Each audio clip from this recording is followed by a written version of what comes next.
Inside Out. Today we're going to talk. It's my friend Courtney. Hey. And my name's Sharon, and we're from Promise Resource Network. We're going to talk about the blues, which is interesting because we were all really laughing before we started. But the blues can sneak up on us, huh? Yeah. Who's ever? Well, let me give you the difference between depression and the blues, because there is a difference.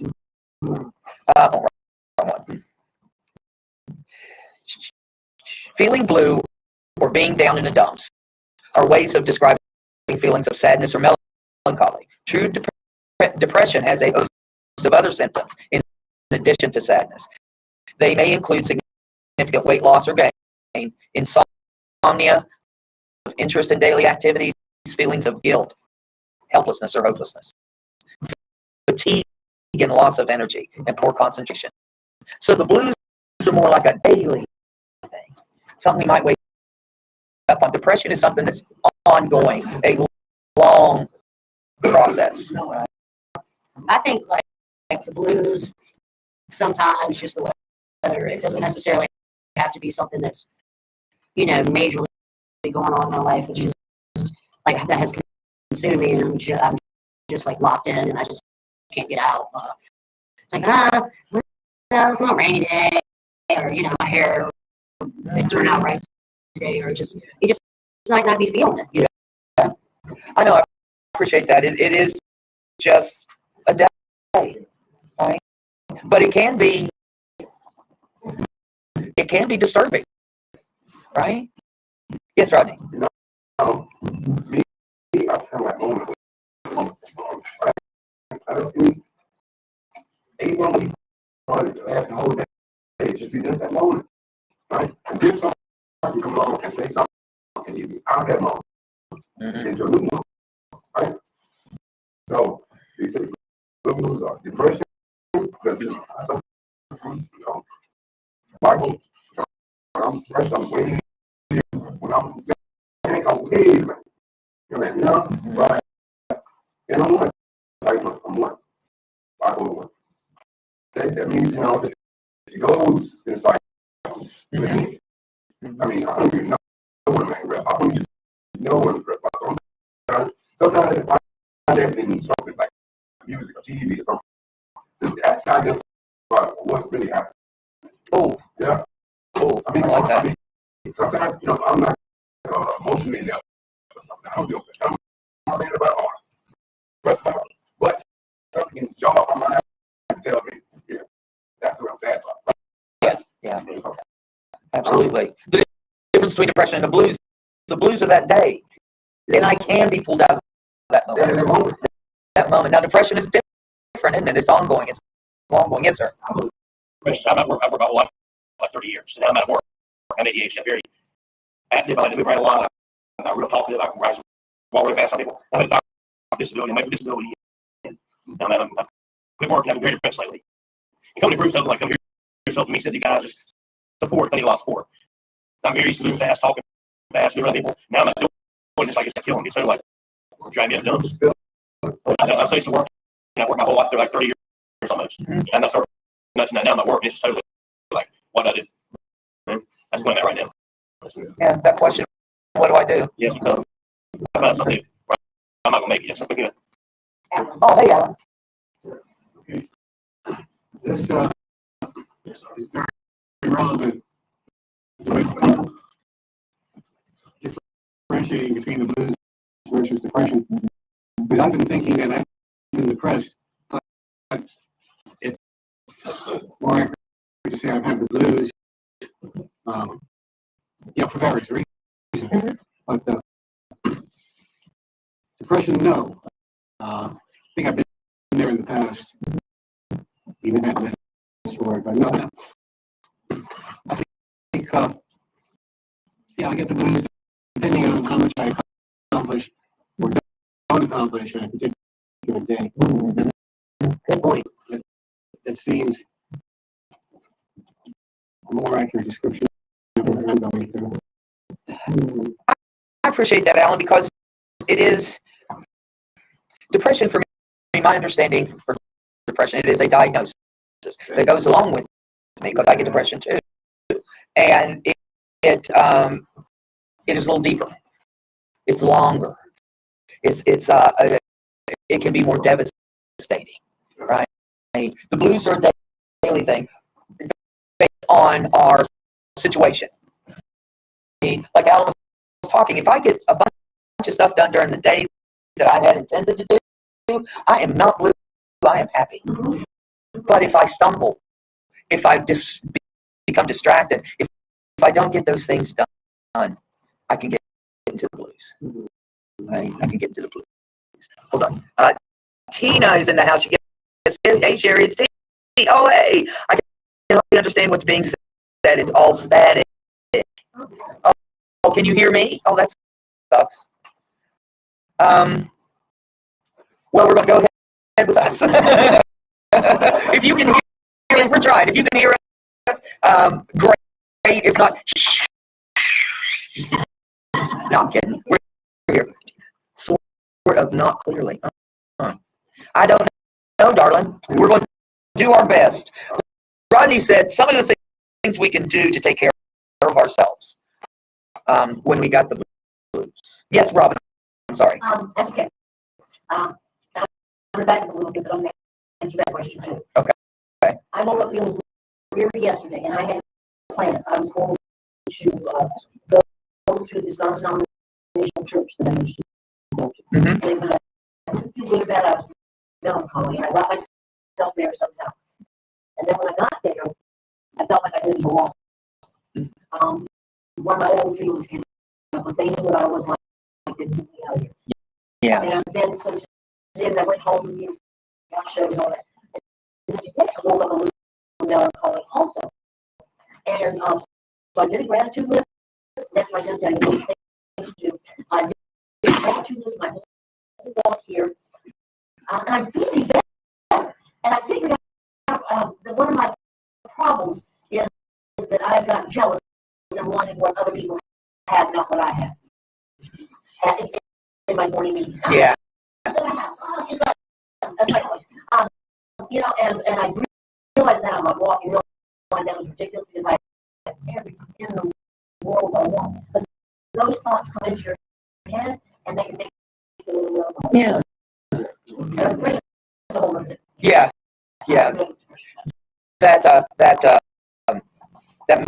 melancholy can sneak up on us, can it? And it can last more than a couple of days. Yeah. It can. And we want to do those things to pull ourselves out of it, right? We want to do those things because I don't want to be in that situation. I don't want to feel blue anymore.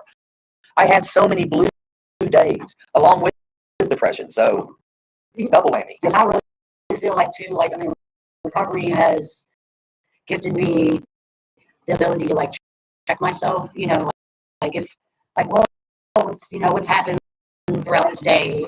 Is there something that may have brought me down to this place where I'm feeling happy? And what I can do about it to pull myself out of it. And I think too is giving myself grace also that it's just part of being human. We just go through things, and it's not going to be puppy dogs and rainbows and all the Skittles and things like that every freaking day. Yeah. Hold on, Rodney. Yeah. Well, life can be what you do have, what you don't have. You got to stand there and count your blessings. My thoughts, I have nothing for you. $200,000 car, you have $20,000 car, you got family that loves you, you got mother to love you, got a good friend.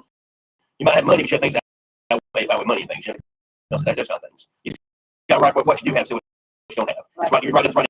That list down. That helps sometimes. That helps me a lot.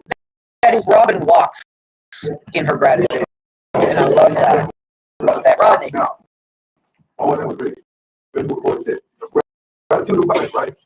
But what if when you get away from the subject, open yourself down. And you your best at worst enemy at times. Right? You sabotage yourself. Because I mean, I'm feeling good. I don't like feeling good. I want to be feeling bad right now. And so I be doing some old weight. Right? Stuff I want to help with. Thank you. I feel like stuff you want to be doing it. You want sabotage yourself. You want to keep them from that goofy, messed up way. I'm gonna say that word. And you want to feel that way. So you keep sabotaging yourself so you can feel that feeling. Why do we want to have that feeling? I don't know, because it's brainwashing us. We are grateful that we feel like, yes, You know what? I get that right. There are times when I feel like I don't deserve to be happy. I don't deserve to be happy. Hold on, left quarter and nice and loud and slow. Sometimes when I think in those places, it takes other people to see it. Because I don't see it. That people will see it, and I need people to take that and see, and not be critical of it as an attack. Like maybe I need to what's going on with me.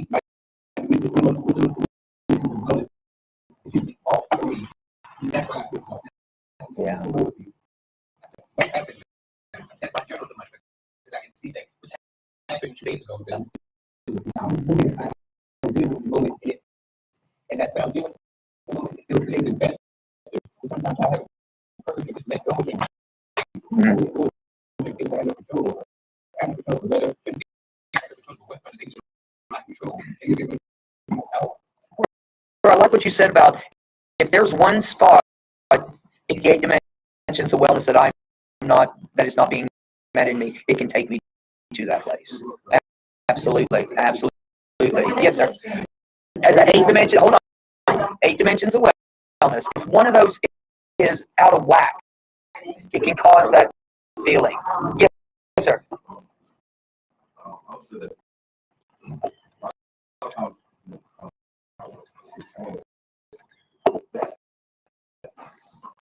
That blues can lead to depression, the low state of melancholy because unfortunately, with the journey I've been on, those are a comfortable state. Yeah.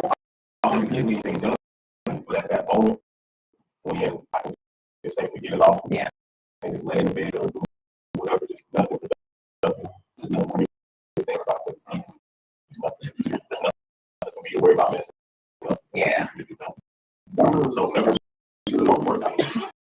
Try to do something to try to get one part of that the 8 dimensions or to try to achieve something. That's uncomfortable because it comes from challenges.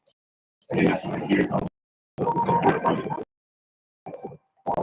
This doesn't work out the way I want to. So it's more for me that it's not the blues that keep us from getting up and doing something about it. It's that fear. That's the blues and the fear. I agree with him 100%. I think we kind of got off on something different that I kind of like to talk about, which is self-sabotage. Because we kind of got into that where I want to be comfortable, and sometimes negativity is comfortable for me. Sometimes not doing things that I know will make me feel better is comfortable to me because I don't know any different. Right? We do what we know because that's what we know. Yes, sir. That's nice. I actually go for like 13 days. I'm about over. And so if you're more thinking negative, it goes to what we're talking about. Your mind gets what's irritated. Your brain thinks healthy, think negative. So the way the mind works, if you're negative your entire life, and it's your brain thinks it's healthy, so it's like there's sometimes you think negative. They tell you give you confidence, you take it negative. But your brain is geared towards negativity. And that's a lot of people. And that's textbook psychological. That's why I'm only Greek when they do. I feel fast. Once your brain is geared to think negative, you've been thinking negative your whole life. You don't always be negative unless you gotta get out of that. Your brain is actually healthy for your brain to think negative. So once you start thinking negative all the time, Yeah. Oh, okay. I'm so sorry. You're good. Here you go. You're good. Yes. I heard that there's a statistic that says that most of our thoughts are 80% negative. I bet that 80% negative are thoughts. I believe that we're geared to that. I am geared until I find that peace and joy that I've been searching for. I'm geared to negativity. I'm geared to screw myself up because that's what I've always known. I've always known the negative. I've always known the F up me, and to do something different is scary, like you said. It's scary. It's scary. I'm on worse than I am. Yeah, I'm my own worst enemy too. I recently was experiencing a taste of potential self-sabotage in like an area of my life where something new had came in, and it's something new, it's change, it's scary, it's different. You don't know it well, and so I found myself like feeling and going back to old pains and hurts, and like if I hadn't like processed my way through that, I could have messed it all up. A good thing. And now like I was like, okay, this is what I did. This is how I got to feeling better, because I noticed, it was renting a lot of space in my head. And it wasn't, I wouldn't say I was depressed, but I call it an funk, kind of part of me was, because, I was like thinking about it more. And I know, and I think back to what someone said earlier about the good things that can happen for us in our life, and feel like we feel it, like there is good. It's not everything's all, it's bad, and there's wonderful things that can happen for us. And I'm thankful that I was able to break out of that. I feel a lot better. It was a few weeks, and I know Sharon, she heard me let it out on her, and but that's what we're here for, and to be there for one another, because we get it, right? We get it, we understand. Yeah, the first thing, perfect. The first thing is be honest. Be honest with ourselves. Be honest. You know what? I don't have blank, but I do have. The truth of it is, I have beautiful things today. I do. I've got things internally and externally that can make me happy if I let it. Right? If I can be positive. We got Todd now. He says good morning to us. He also says the microphone is going in and out, and I hope I fixed that by hitting it. The quote says, depression is like a bruise that never goes away, a bruise in your mind. So like the bruise, for some reason, and I was diagnosed with clinical depression at 8 years old. And now as an adult, I have no idea that was the trauma that I went through for 8 years. I think for me, the medication for that bruise conversation, talk about things that I'm going through. So and I just this is negative in my mind. I have to be aware of that. I reaffirm those negative things I thought about myself. I know they're not true. They are not true. Because I have these things don't mean that I'm using anything, because that makes me feel don't mean that I'm living for anything. It's actually my power. At the time, the good, even the positive and negative things I go through. Because I know positive. Yeah. I say, beautiful things places. Beautiful things grow in dark places.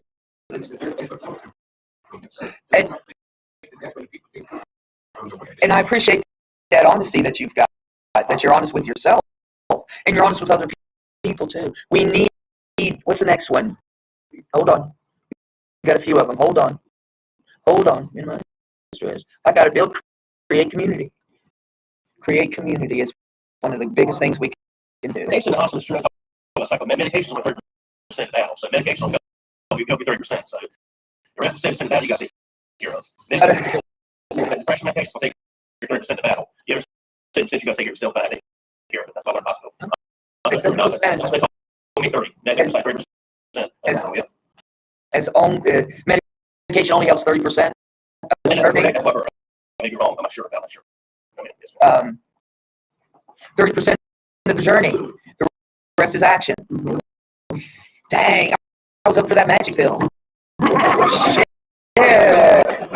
Don't nobody got the magic pill. Damn. I wanted the pill that would take care of everything, including poverty, injustice, all these things, right? Damn. So we want to create community. That's one of the greatest things we can do to fight the blues. Because if I've got community, I've got somebody to call. I've got somebody to get with that has good energy that I want to stand beside. So I get that good energy. And it helps. And if you got community, you've got more than one person, right? So if person A has the blues too, I don't need that shit. I got negativity. So I call person B. They might be at work. I call person C. When I am in a funk, I call my friend Joy because she is off the chain. She really is. And she makes me feel good. So I call her because she is the one that makes me laugh.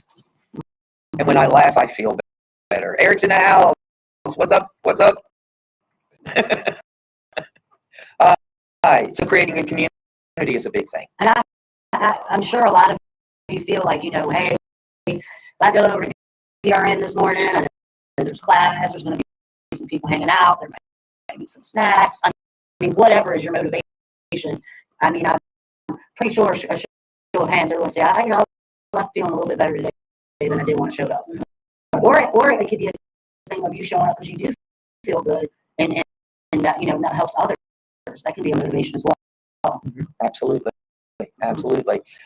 To do those things, just to do those things that make us feel better. I mean, it really isn't for me. It's not that difficult. Why do I make it so hard? Right? I don't know. Why do I make things so hard? Yes, sir. I'm going to talk about me. I apologize. A lot of people are antisocial. They don't require a lot of people to be happy. I'm not the person around people to be happy. Yeah. A lot of people are antisocial. They don't want to be around a lot of people, and they're happy being that way. A lot of people are very social and have to be around people to be happy. So it depends on the individual. Everybody does depend on the individual as far as what they want. Good deal. This says build faith and optimism. If you belong to a religious group or talk to a spiritual leader and attend religious services, try to change your overall focus on life. Shift our outlook from what's wrong to what's right and what's possible. Ooh, I like what's possible. Yes, sir. My dad is that whole area right there. I think I'm trying to keep focused on at the end of the day, because there's a fine line between what you put in expectations and being hopeful and optimism. That's where we caught up. I can get caught up very easy in saying, I believe my higher power is going to work this out and let it happen. And then, this is how I want him to work it out. Well, I think it's this is how I want to work it out. And it doesn't go the way I want to, as quick as I want to. And I started getting into a funk. So I have to remind myself, wait, this is not my control. And I don't have to put that pressure on myself. I'm making it more complicated by saying a day at a time. How it's going to go out because I can't predict them. Yeah. We set ourselves up, can't we? We can set ourselves up. Yes, right. A friend of mine told me a long time ago, he said, every time I make a plan, God has it. No. Why? If I put the effort towards making things change in my life, because Sharon, she had put me on a whole price. So every time we down to me, I could go. I learned at first, I was just making and walk the hell, but through the whole process into the year. I mean, it ain't and this won't get done. It's going to be instant gratification, like you to get it.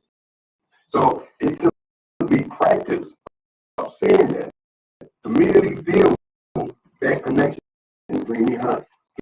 Feel like a love because she was there. She shows up. She's everything a fucking friend. She's everything a friend.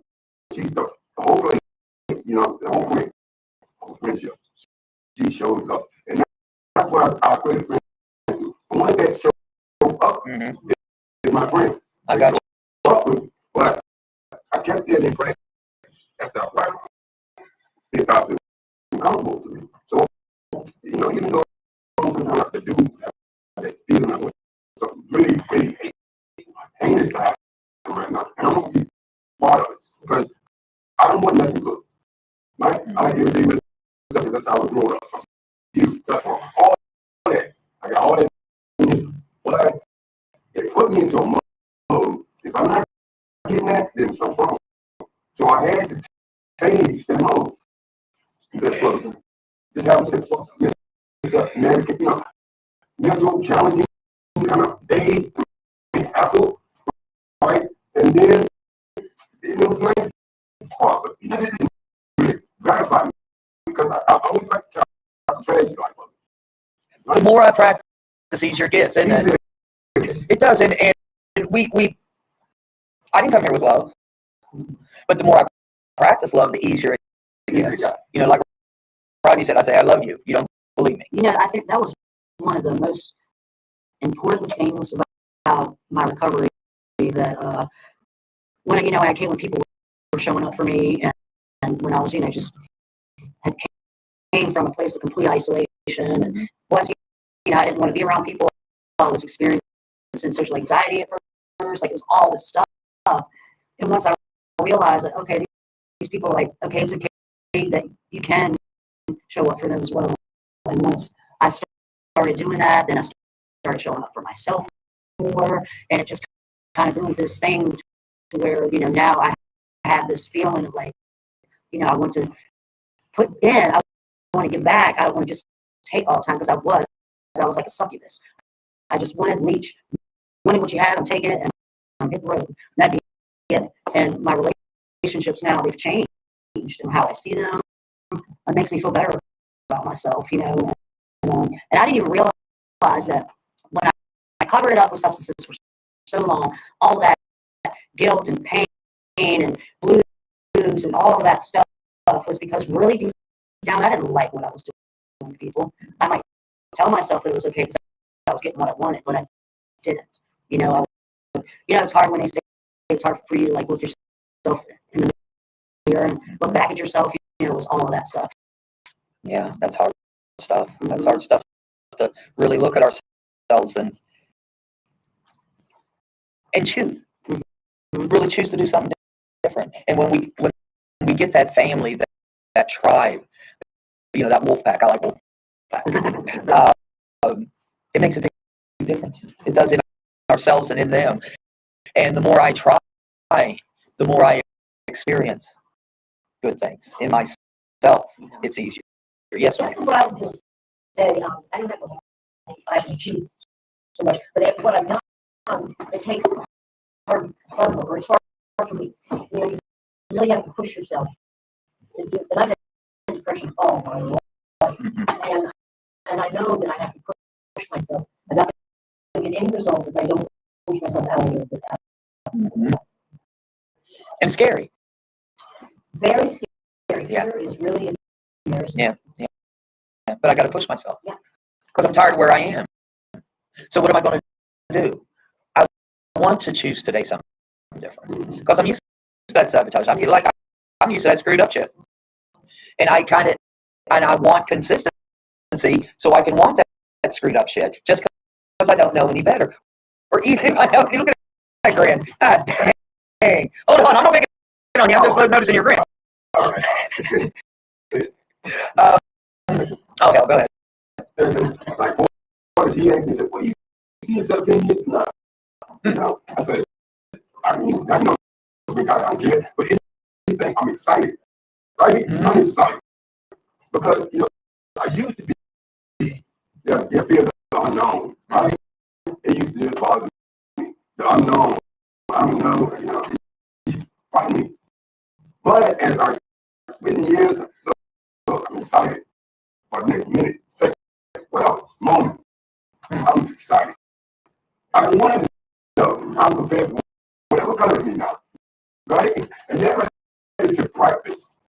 I had to practice not being afraid of what the next thing is around that corner.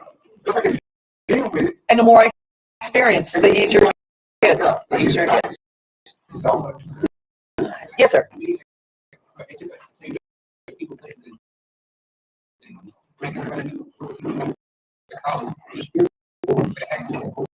Yeah.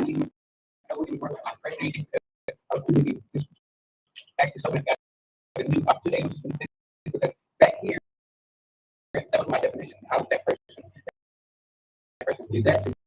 that moved to another place. I had a home. I didn't. I can start with people and they.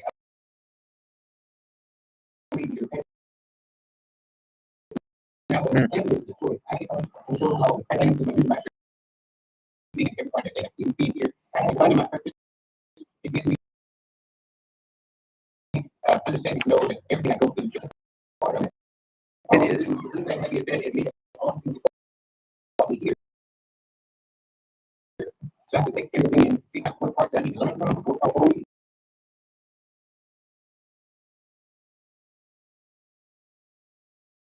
Sometimes I can't do it right now. We got to get it right now. We got that. It's not mine. It's for me to deal with today. It's not mine. But like you said, if I choose as much as possible, that could, yes, ma'am. I keep myself busy. That helps. You know, like, it's a choice. It really is a choice. It is busy. But also, in a sense, it's not going to be easy to do. Because if you lose to something so much, Yeah. so much negativity, When we're used to negative, we do negative. But I like what you said about being busy. And it makes me think, like, switching the channel or what's going on in their head. Like, for me, music, I'm not a big TV person. I've shared that many times. But music is definitely, it's like my eye, you know, either it can uplift me, you know, it just kind of takes me out of that space. That's one of my major coping skills, mechanisms, whatever you want to call it. That's what I do. And going for a walk, taking a, you know, just simple things kind of gets me through that. You know what? Keep going back to this. For me, it isn't brain surgery. I know what to do. I know what to do. I do not need a neurosurgeon to get this done. I know that if I choose something different, my friend Erica says, flip it. Flip it. Flip it. And I can do that in any moment. I can choose something different. If I'm not satisfied where I am, I can choose to do something different, but I've got to experience those good things first. So I can want something different. So I can get something different. As Zane said, you're your own best doctor. You can heal yourself. You don't do that. We are experts on ourselves, and we know what we need. We are. We know. You also be careful for always negative or pushing away. So, you know, you're right. You always, why me, why this, why that. You're gonna lose your friends. So you can't. You have to benefit other people for you. That's the stereotype force we're talking about. Yeah, you can't do why me, why this, why that every day. Every time you're around somebody, they're okay. I lost a lot of friends over that. Yeah. It's a very hard time. A lot of my friends go through because they can handle my problems and their problems too. So you got to be careful of other people. You got to take care of yourself first, definitely. Yes. And the people we choose to be around, remember, it is about building that community. Expand your joy. That's another way to beat the blues. Expand our joy. Find it in other places than what we've got now. I went on the funny bus last night. It was the sober funny bus. It was hilarious. I loved it. And it was something totally out of my wheelhouse. Never done anything like that. And it was so much fun. But to get my ass up, take a shower, dress, call an Uber, my ass ain't driving uptown, and then going and participating is so hard. But I chose to do each and every one of those. Wow. You know? Then it's fun, huh? I did, then I had fun. But I had to choose to do the work. Will you do it again? I will. is it free? It's a field trip. No, it's got a charge. No, it's like $30. Oh, well, no, they only did the sober bus last night. The funny bus is usually a big drinking festivity. So. That's Sharon's favorite word, by the way. Festivity. Yep. Oh, here's one. Here's two. Listen to music and laugh. You know, those are two of the biggest things for me. Y'all know me. I'm in my car listening to music sometimes, and I need to get that energy really pumping. Sometimes it's just mellow. Coming out of my car.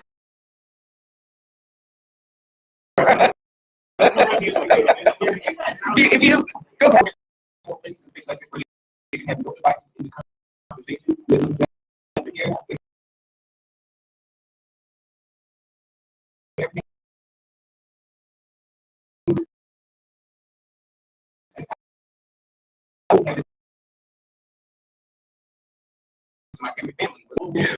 When we find places that make us feel comfortable, that make us feel joyful, that can help us. They don't make us, but they can help us feel that joy and that peace.